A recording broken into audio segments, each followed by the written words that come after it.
Estamos aquí entonces, Gianfranco, para que nos sigas contando acerca de esta verdadera situación catastrófica que nos está afectando. Sí, los quiero invitar a ver la nota justamente que hizo Javier Acuña. Ayer el ministro Moreno se declaró la escasez hídrica por primera vez en la historia de la región de Los Ríos, y este año es el cuarto año más seco de la historia de la región metropolitana. Es decir, cada año seguimos rompiendo más récords. ¿Cuántos años de sequía llevamos?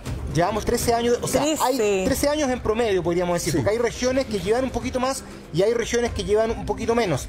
Y eso también es súper importante de destacar porque han bajado igualmente históricamente los regímenes de precipitaciones. Por ejemplo, en Santiago, de 340 milímetros llover, hoy en día lo normal dice que llueve en 270 y ni siquiera caen los 270, es decir, este año cayeron 114. Imagínate. Y de esos 114 que cayeron este año, recordemos que cayeron 40 en verano. Claro. Que es un verano, 40 de verano, en realidad un poco aprovechado, porque una lluvia muy anómala para la época. Es decir, si sacamos esos 40, estamos hablando de que cayeron cerca de 70 milímetros, un poco más aprovechados que son los de invierno. 95% de déficit en la cordillera del norte y centro. Bueno, se habla de mega sequía, de hecho. Pues, mega sequía. Bueno, de hecho ya se había acuñado como un nuevo concepto de darle como una hipersequía, producto de este año un poco más malo, que es, como te digo, es el cuarto año más seco de la historia. ¿Podríamos tratar de explicar bien qué significa estos 340 versus 270 versus 115? O sea, para que entendamos en concreto cómo, y con imágenes, cómo se entiende esto, cómo se traduce. Mira, tienes que pensar que 1 milímetro es 1 litro de agua por cada metro cuadrado.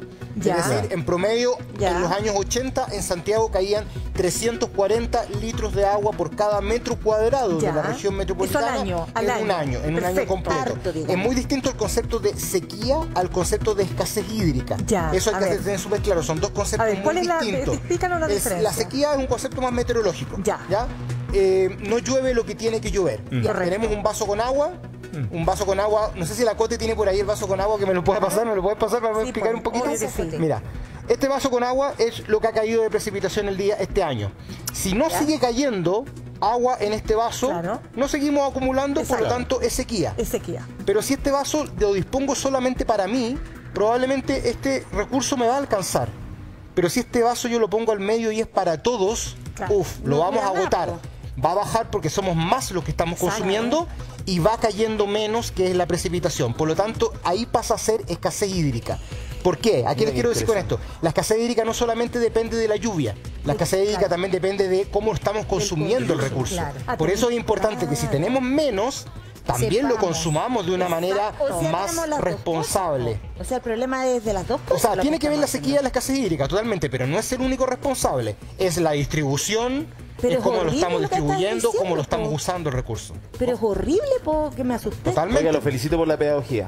Muchas gracias, pero fuera de broma, es grave lo que tú estás contando. Es grave porque somos cada vez más. Somos ¿cuántos? 7,5 billones de habitantes en este mundo. La otra vez cuando hablamos de la sequía hablamos de que un 40% de las escuelas rurales no tienen abastecimiento de agua potable. El 25% de la población mundial no tiene acceso tampoco al agua potable. Una cosa es el agua potable, la otra cosa es el agua que cae desde el cielo. Pero si esta agua, obviamente, entre más la vamos a ocupar, somos más, nos vamos a terminar agarrando combo por este vaso de agua. O sea, lo que pasa es que somos súper poco conscientes porque en nuestro país, ni siquiera hablemos del mundo, sino que en nuestro país hay muchas comunas que no tienen agua y resulta que llegan en camiones aljibe y los juntan en bidones o en estanques, dependiendo en tambores, dependiendo de los recursos de cada uno, ¿no? Pero resulta que esos camiones aljibe en algún minuto también se van a quedar sin agua, o sea, tampoco van a poder acceder a eso. Totalmente. No solo las personas que hoy día no tienen... Hay un negocio bien complicado. Bueno, aparte, sin ir más lejos, Ángeles, la nota que estaban mostrando ustedes recién, del despilfarro de agua por una rotura de matriz, que estamos hablando de que tenemos un problema hídrico y cómo botamos el agua. A mí me preocupa lo siguiente, porque nosotros sabemos que vamos a tener agua por lluvias o por glaciares, por cierto, o sea, por nieve caída, quiero decir, además de los glaciares, por supuesto, nieve caída en las montañas, en fin. Estamos llegando a un límite porque no cae suficiente nieve, porque no cae suficiente agua. Vamos a llegar al momento en que vamos a tener que racionar el agua, es decir, un día a usted le van a decir, ¿sabe qué? De tal hora a tal hora no hay agua. ¿Vamos a llegar a ese punto? Mira, te invito a ver la nota que hizo Javier Acuña y respondemos a esa pregunta. Perfecto. ¿Te parece? Me parece.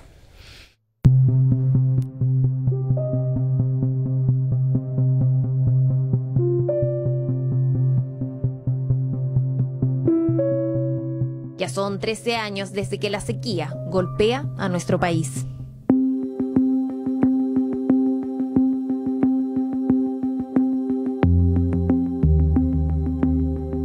La situación se agudiza con el pasar de los años y resulta preocupante que a estas alturas el 72% de la superficie de Chile sufre de sequía en algún grado. Actualmente nuestro país está viviendo un nuevo año de déficit de precipitaciones, los cuales se acentúan o se vuelven más importantes en la zona sur del país.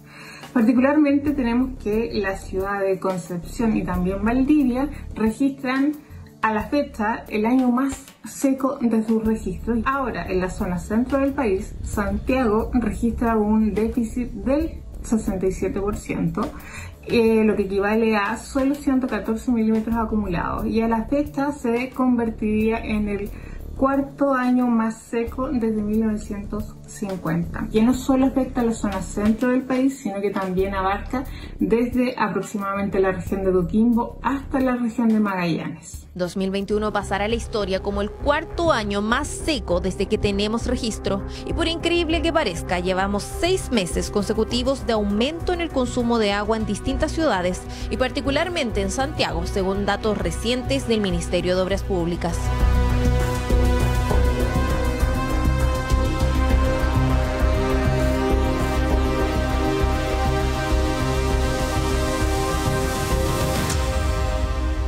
Probablemente el mayor desafío de la sequía sea generar conciencia sobre esta y lograr modificaciones en los hábitos de las personas, como por ejemplo disminuir el tiempo en la ducha, en donde en solo 5 minutos se pueden gastar en promedio 95 litros.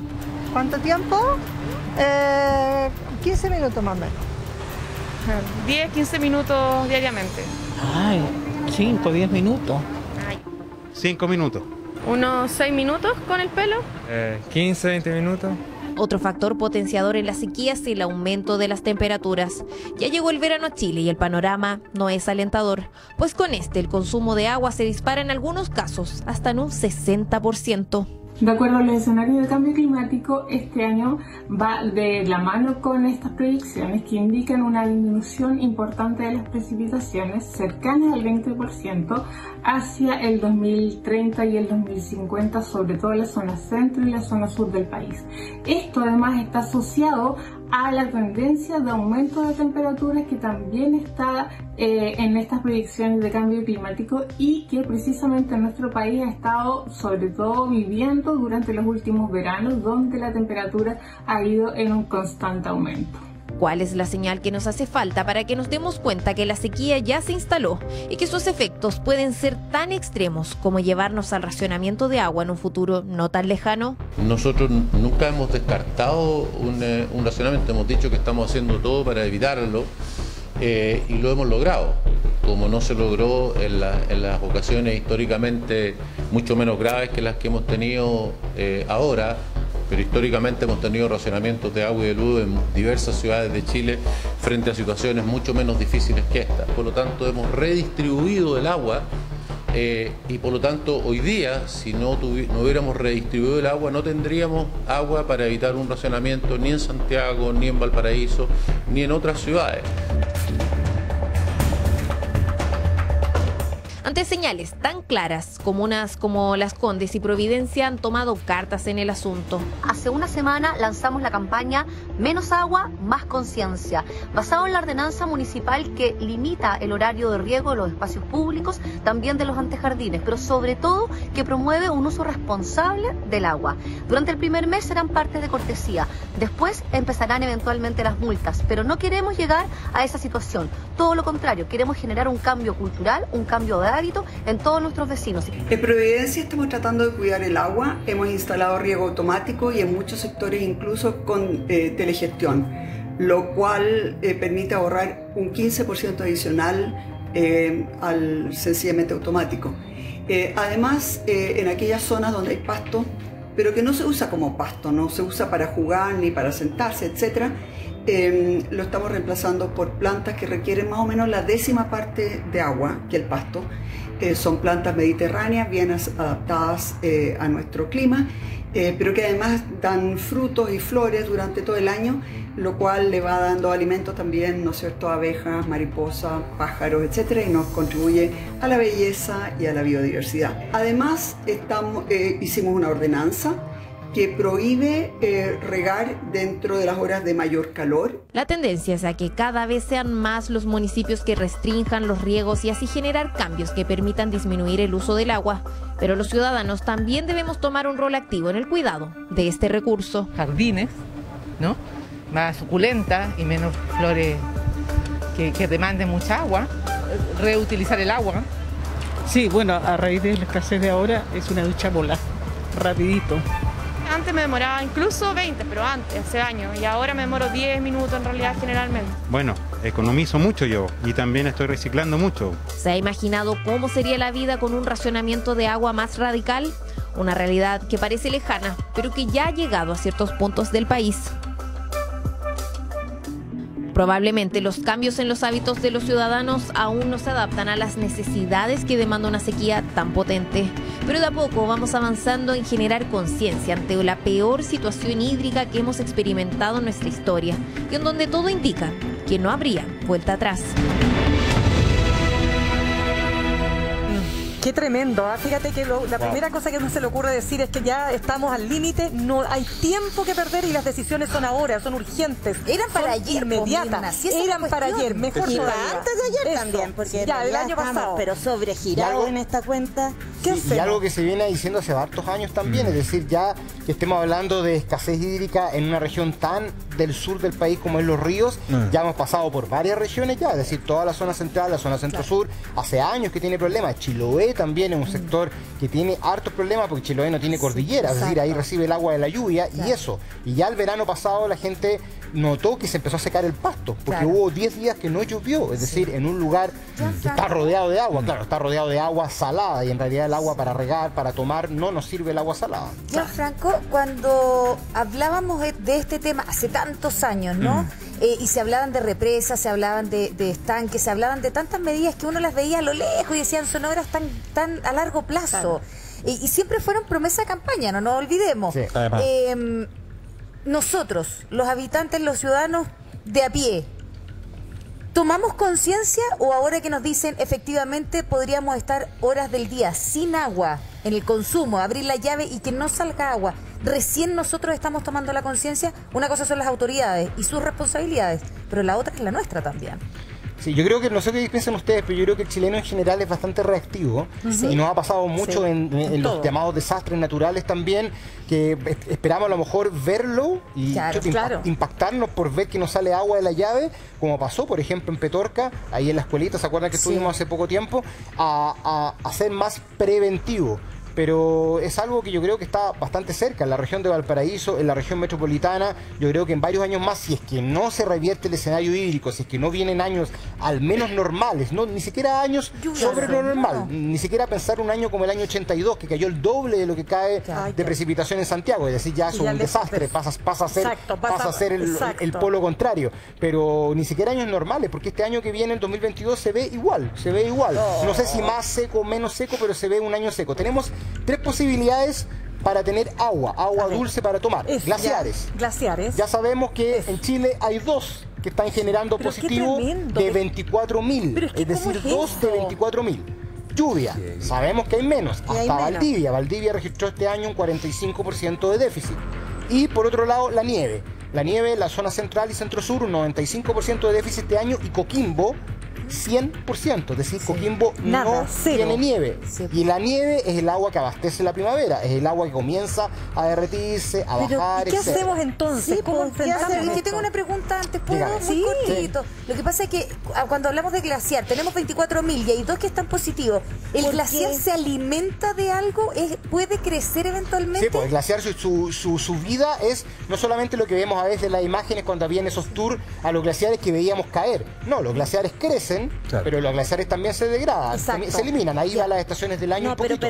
Pero si tú tienes todo el año inyección de temperatura alta, más en verano que en invierno, el glaciar no alcanza a crecer, sino que se degrada, sigue degradando. Gianfranco, ¿realmente estamos al borde del racionamiento? O sea, la compañía de agua nos va a decir, de acuerdo a la nueva normativa, estoy inventando, de aquí a, no sé, 1 año, 2, 3, no tengo idea, ojalá nunca ocurra, de 7 a no sé qué hora no va a tener agua en la llave. Usted va a abrir la llave y no le va a salir agua. ¿Eso va a pasar? Yo creo que este año, a pesar de que es el 4.º año más seco de la historia en la región metropolitana, nos salvamos por ahora. Por ahora. ¿Por qué nos salvamos? Porque se han hecho nuevas inversiones. 2022. Por ejemplo, el embalse del Yeso y el embalse de los Aromos, el Yeso acá en la región metropolitana y los Aromos en Valparaíso, se hizo estos nuevos trabajos que se desviaron cuencas que terminan en el mar. Claro, se secaron esas cuencas y se desviaron a los embalses y tenemos un registro más o menos, no histórico, pero sí tenemos dentro de la media más o menos bueno. Hay un gran acopio. Es como el vaso que tenía yo ahí, que le empezamos a inyectar más agüita que viene de otro sector y lo subimos un poco más, pero no sabemos cuánto nos va a alcanzar eso. Pero tú dijiste este año, 2022. 2022 al menos viene con precipitaciones secas y yo creo que al menos por ahora, este año, el que viene, no deberíamos tener racionamiento de agua, al menos el que viene. Vamos a ver qué dice ESVAL en la región de Valparaíso y qué dice Aguas Andinas en la región metropolitana. Entonces, ¿qué hacemos por Gianfranco? Hay algunas cosas que podemos hacer en la casa, en el día a día. Hay cosas que requieren una inversión y hay cosas que no requieren ninguna inversión. Es lo que vamos a revisar ahora. ¿Con cuál vamos a partir? Vamos a partir, señor director, por ahí está. Esta es el agua disponible que tenemos en el planeta.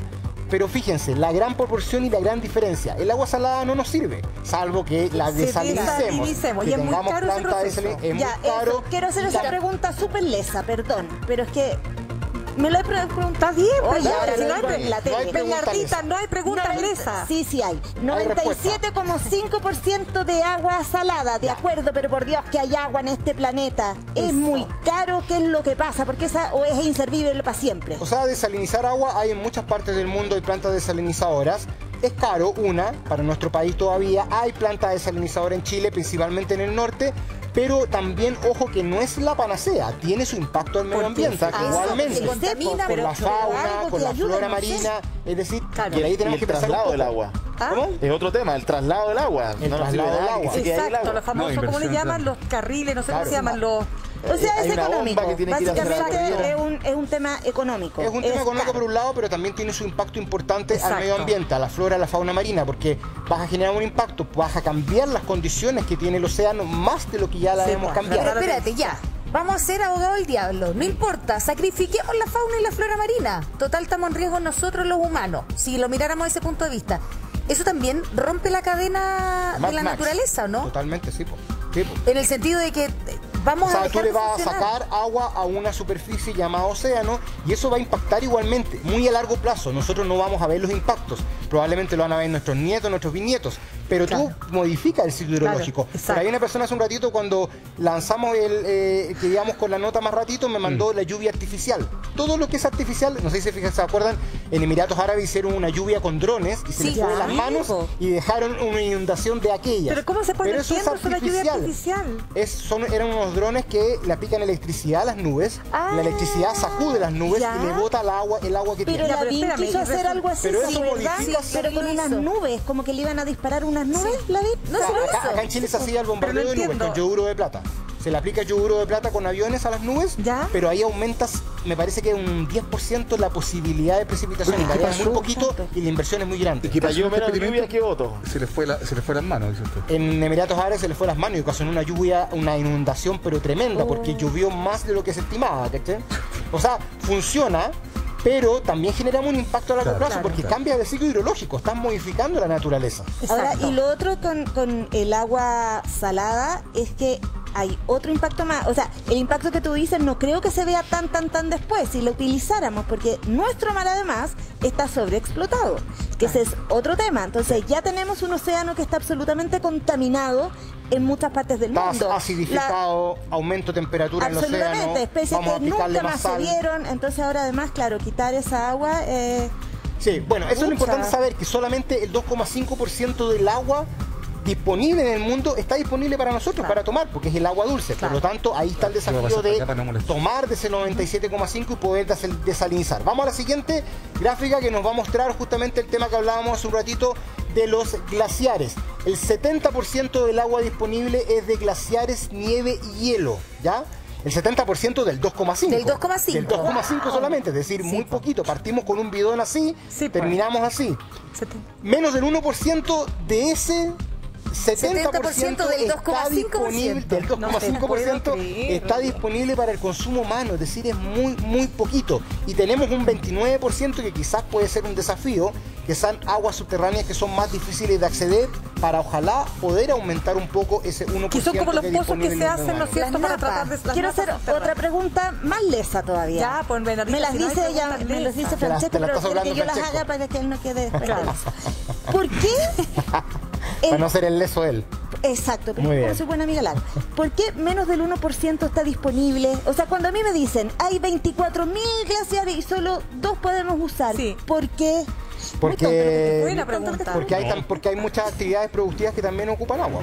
Por eso, me refiero a consumo humano para que las personas... O sea, no que sean 24.000 que están vírgenes, tomen, sino que nosotros nomás nos alcanzan esos 2. Claro, justamente, la disposición para el consumo humano, para las personas, es más o menos cercano al 1%. Pero hay muchas actividades productivas que sabemos que consumen también bastante agua. La agricultura, la ganadería, la minería, por supuesto. Y que ahí también hay un gran desafío para poder hacer una mejor distribución del recurso. Y la subterránea es muy caro sacarla. Es que hay agua, estamos hablando de aguas, hacen pozos, por supuesto, 100 metros, pero son aguas muy, muy subterráneas y de poco acceso, bastante difícil de acceder. Vamos a la siguiente, donde vamos a dar un poquito también el lado positivo, el lado de qué podemos hacer, cómo podemos contribuir con esto, tanto desde el punto de vista de los municipios, como también desde el punto de vista ciudadano de mi casa. Y ojo, no solamente necesito dinero para hacer muchas acciones, hay algunas, por supuesto que sí, que ya vamos a ir destacándolas. A ver. Cambiar el pasto, chao pasto, lamentablemente no podemos... Oye, yo les dije, pasto sintético. Sí, pasto sintético, o a lo mejor igual tener pastito, me refiero, pero con bajo riego, por más que esté menos verde o con espacios de tierra, no podemos tener una superficie completamente verde. Adiós. ¿Ya? Y cambiarlo por plantas. Yo, por ejemplo, en mi casa ya tengo algunas plantas de bajo consumo hídrico. Por ejemplo. ¿Cuáles son las que hay una palmera, también no recuerdo el nombre. Hay varias especies que no se estresan, que el consumo hídrico es muy menor. Tú puedes regarlo por goteo nomás en algunos días y por más que haya calor, no se van a morir. ¿Y cuáles consumen mucha agua? Las hortensias. Bueno, la palta, por ejemplo, me refiero como árbol. La palta consume bastante. En general los árboles consumen harta agua. Sí, pero los frutales. Sí, los frutales en general consumen bastante agua. Sí. Perfecto. Limitar el horario de riego. Ya la Municipalidad de Las Condes lo veíamos en la nota que lo hizo. No regar a la hora de la temperatura máxima. Esa agua se va a perder inmediatamente. Ojalá regar al atardecer, idealmente en la noche. Ojalá con riego tecnificado. No, obviamente ahí ya requiere un recurso mayor, pero es lo ideal porque así se va también regulando a una hora del día determinada. De hecho, la agricultura se riega con base a la estación meteorológica, que va diciendo cuándo le falta y va regando ahí de una manera más inteligente. Considerar el pronóstico del tiempo, eso me parece espectacular porque a mí me pasó... Pero eso es interés, como eso de interés creado, o podría ser mejor contratar el pronóstico del tiempo. Sí, claro, ¿Por qué? No, una aplicación. Una newsletter de Gianfranco Mancone que te llega todos los días. Voy a poner el correo ahí. Sí, me ha pasado camino a mi casa, un día nublado, con llovizna y regando con los camiones de aljibe. Sí. A eso me refiero, considerar. No considerar el día que hace calor, sabemos que hay que regar. Claro. Pero rías que a lo mejor que entra nubosidad costera, en que por más que sea una llovizna, sirve no regar porque sabemos que está a la disposición del agua del cielo. Y lo importante que fíjate que esto es súper simple, pero cuando se dice no riegue la hora del calor, por una razón súper simple, porque se evapora al tiro, pues. Entonces todo el regado no sirve de nada, por eso hay que regar en la noche. ¿Cómo se explica que las municipalidades uno los ve regando a la hora del peor calor? Oye, gente regando la calle, el país. También, lavando el auto. Bueno, eso, lavado el auto es súper importante. Hay lavados ecológicos hoy en día, con productos que ojalá nos puedan no usar agua. Vamos a revisar ahora la casa. ¿Qué podemos hacer desde el punto de vista de la casa, la dueña de casa, el caballero, el niño? Sobre todo los niños son muy conscientes con el medio ambiente. Lo que hablamos de la ducha, muchas personas decían 15 minutos. Estamos hablando que si te duchas 15 minutos, son 95 por 3. Estamos hablando de casi 300 litros de agua que te vas a gastar en una sola ducha. Ojalá de menos de 5 minutos. No sé si saben ustedes, pero hay una nueva tendencia que se llama los ecosensibles. ¿Lo han escuchado? No, ¿qué? Es una nueva tendencia que hay porque una dice que, yo creo que tú, Mauricio, eres ecosensible. A ver. Porque una, ducharse mucho daña la piel. Sí, y dos, porque tenemos que ahorrar agua. Y los ecosensibles van a bañarse 1 o máximo 3 veces a la semana. A ver, ¿qué le estás queriendo decir? ¿Por qué no miras a él? Todos los días, ¿Por qué miras a Mauricio? Dijo que está con la zunga puesta este hombre. Sí, por abajo, viene listo. Lavarse por presa, porque usted claro. Yo creo que capaz que terminemos en eso, Así que, no, pero quizás si no somos tan extremos, no tan extremos a lo mejor por los que quieran hacerlo. Pero sí, me da pena porque hoy día me debo haber demorado y no me digan que a ustedes nunca les ha pasado, pero inconscientemente hoy día debo haber estado 20 minutos en la ducha. No, Bernardita. Pero no me vengan con que Bernardita, ¿cuántas veces ustedes se ponen en la ducha y se van a pensar que se yo? No para a trabajar, pues mujer, si no tenemos que levantar tan temprano. Bueno, pero 15 minutos cuando te lavas el pelo, ponte tú. ¿Quién de ustedes corta la ducha, cierra la llave para ponerse el jabón o para enjabonarse y cuando se va a enjuagar la da de nuevo? O Bernardita, nadie, uno se cae debajo. Como lo hacía. ¿Y te demoráis 20 minutos en esto? Entre todos. Córtala. Vamos. Oye, o como lo hacía mi abuelita, pues te juntas agua en el lavamano y te lavas el pelo en el lavamano también. Pues esas son prácticas ancestrales. Hacer la famosa lavaza para lavar la loza, para lavarse los dientes, por ejemplo. 5 minutos para ducharse está perfecto. Ese segundo, si yo no tengo esos estanques nuevos de ahora del baño que vienen con 2 descargas, poner una botella adentro con arena, por ejemplo, le voy a quitar espacio y el baño se va a llenar igual. No es inteligente, va a decir, chuta, llegué al límite, se va a llenar igual porque yo le estoy ocupando espacio y gasto menos agua. Reciclar el agua lluvia, puedo conectar las canaletas de la casa con un estanque y la poca agua de lluvia que cae, o poner simplemente estos baldes cuando había gotera, estos baldes, y luego usar el agua para regar. Obviamente en Santiago yo no recomiendo tomarse el agua. Cuando uno cocina las verduras, por ejemplo, esa agua, con esa regar las plantas. Totalmente. Mi abuela hacía eso y tenía las plantas fabulosas. Cuando me tocó ir a Petorca... A mí no me resulta, pero igual no gasto más. Cuando me tocó... Ángeles, cuando me tocó ir a Petorca, a mí me llamó mucho la atención, la señora que estuvimos ahí, ella ponía hasta un bol en la ducha y se subía arriba del bol, se duchaba y el agua que caía la tomaba y regaba las plantas. Inteligente. Así llegamos a ese límite de utilizar el agua. Imagínate. Reciclar las aguas grises, ahí requiere quizás más una inversión. Las aguas grises son todas las aguas de la ducha, del lavamano, del lavaplato, de la lavadora, menos del WC. Esas son aguas negras. Y las aguas grises tú las puedes hacer un proceso pequeño de reciclar o al tiro tirarlas a plantas ornamentales. Te sirve para, no para frutos, ¿ya? Tener plantas de bajo consumo hídrico, ya lo dijimos hace un ratito. Regar jardines en horario nocturno idealmente. Utilizar alfombras de pelo alrededor de plantas y árboles. ¿Han escuchado hablar de las alfombras de pelo? Ni idea. Ahí me pillaste. Hay un emprendimiento chileno que hace eso, que lo ocupan para controlar derrames de petróleo y para la agricultura, que van a las peluquerías. De hecho, a la barbería que voy yo, reciclan el pelo de ellos, que está en Providencia. Ellos tienen unos estantes que botan el pelo ahí, llegan estos chicos, se llevan el pelo, también sirven de las mascotas y hacen alfombras. Esas alfombras tú las pones alrededor de la planta. Y eso permite que al regar aproveche más el recurso hídrico y se mantenga la humedad. Se mantiene la humedad. Alfombras de pelo. Ojo, que puede ser cualquier pelo de cualquier parte del cuerpo. Muy bien. No, pero bien la barbería porque usted tiene estilo. Sí. Ahí, Kairos Viber Club. Le mando un saludo, chiquillos. Oye, pero me da esperanza. No sé si, Angelito, perdona, no sé si a ustedes les pasa, los niños igual vienen ya con un chip más. Totalmente. Sí, totalmente. Como que la mía no se demoran 20 minutos ya. No, es que es que es verdad. Mamá, estás con el agua corriendo y te estás lavando los dientes. Pero te miran ya como, por Dios, que eres ignorante. O sea, ¿cómo no te das cuenta? Los lavamanos vienen con tapón. Pongan el tapón. Porque, claro, el agua a uno a veces le puede dar un poquito asco porque hay una espuma y todo, pero ojo. La descarga del inodoro también tiene una posibilidad de una... Tienen dos, y si no tienes dos, la botella con arena. Entonces, ahí puedes ir, hay otras cosas más, pero claro, requiere una inversión. Una pregunta, Gianfranco, uno siempre dice como, pero nos obligan a nosotros a tener como tipo de resguardo en la casa, ducharse más corto. ¿Eso es gravitante, no? Siempre está la pregunta, que a veces como del escepticismo, de la duda, decir que en realidad, comparado con lo que se gasta en las grandes empresas, las mineras, lo que uno puede hacer en la casa es mínimo.